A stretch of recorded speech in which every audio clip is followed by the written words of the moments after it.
बहुत जल्द दिल्ली की ताकत देखने वाली है। और इस बार आपको बता दें कि मंच होगा ब्रिक्स का, जहां एक साथ दिख सकते हैं भारत के प्रधानमंत्री नरेंद्र मोदी और उनके साथ रूस के राष्ट्रपति व्लादिमीर पुतिन और साथ में चीन के राष्ट्रपति शी जिनपिंग।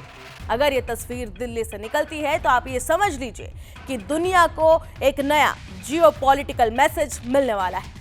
सितंबर में आपको बता दें कि नई दिल्ली में ब्रिक्स समिट होने जा रही है और इस समिट को लेकर अभी से ही दुनिया की नजरें भारत पर टिक गई है, क्योंकि रूस ने बहुत पहले ही ये साफ कर दिया है कि पुतिन भारत आएंगे। और अब खबर यह है कि शी जिनपिंग के आने की भी पूरी संभावना है। अगर ऐसा हुआ तो 2019 के बाद पहली बार जिनपिंग भारत की धरती पर कदम रखेंगे और यहीं से दुनिया की टेंशन शुरू हो जाती है, क्योंकि ये सिर्फ एक समिट नहीं होगी, ये उस नए वर्ल्ड ऑर्डर की तस्वीर होगी जो धीरे धीरे पश्चिमी ताकत को चुनौती दे रहा है।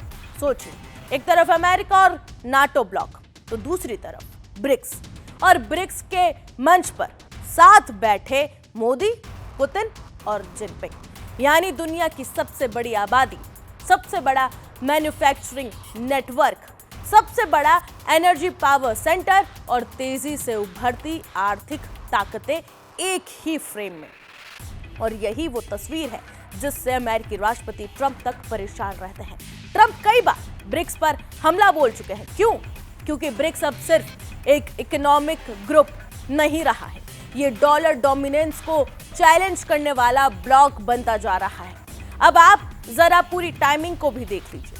मिडिल ईस्ट में इस वक्त आपको बता दें कि तनाव है, अमेरिका चाइना के बीच तनातनी है, रशिया वेस्ट पर भी काफी तनाव है, और इसी बीच दिल्ली में ब्रिक्स समिट, यानी दुनिया जब बटी हुई दिख रही है तब भारत खुद को मीडिएटर, कनेक्टर और पावर सेंटर की तरह पेश कर रहा है। लेकिन इस कहानी का सबसे बड़ा एंगल है भारत और चीन, क्योंकि गलवान के बाद जिस तरह रिश्ते बिगड़े थे, उसके बाद शायद ही किसी ने सोचा था कि शी जिनपिंग दोबारा भारत आएंगे। 2020 में एलएसी पर तनाव, गलवान क्लैश, तवांग फ्रिक्शन, दोनों देशों के रिश्ते लगभग फ्रीज हो चुके थे। लेकिन फिर साल 2024 में रूस के कजान ब्रिक्स समिट में मोदी और जिनपिंग की मुलाकात हुई और वहीं से शुरू हुई आइस ब्रेकिंग डिप्लोमेसी। अब डायरेक्ट फ्लाइट्स बहाल हो रही है, वीजा रिस्ट्रिक्शंस में ढील मिल रही है, कैलाश मानसरोवर यात्रा फिर शुरू हो रही है, यानी धीरे धीरे भारत और चाइना दोनों देश कन्फ्रंटेशन से कम्युनिकेशन की तरफ बढ़ रहे हैं। लेकिन यहाँ सबसे बड़ा सवाल है, क्या ब्रिक्स अब दुनिया की नई पावर एक्सिस बनने जा रहा है?